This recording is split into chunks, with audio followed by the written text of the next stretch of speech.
Sarah, do you have any advice for parents who have concerns about their own children and the fact, that sometimes these things are easy to miss even though they're staring you right in the face?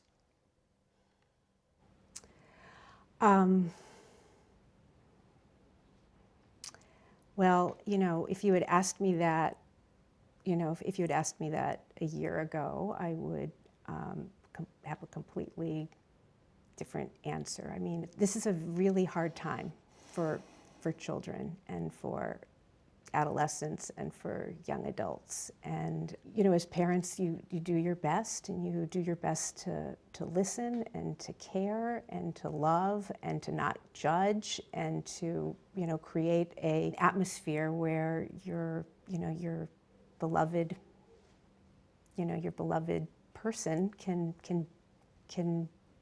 blossom and do what they need to do and express themselves. But clearly you both did all that from the beginning. We did, yep, we did.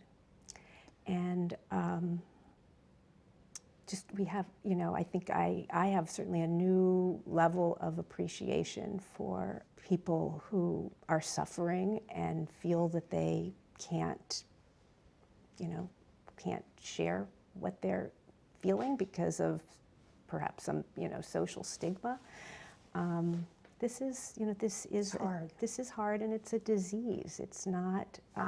This isn't a kind of narcissistic act. I mean, people are responding to pain.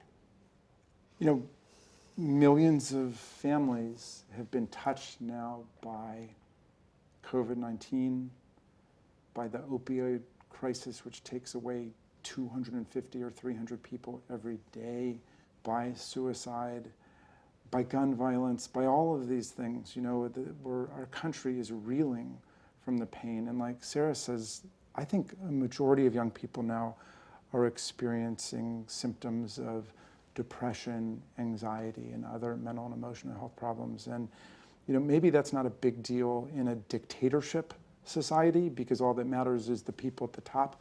But in a democracy, the emotional and mental health of the people is vital for our self-preservation. We need everybody as healthy as they can be participating and governing ourselves. And so a lot of our political maladies will begin to go away when we can get people active and engaged again and feeling good about the future.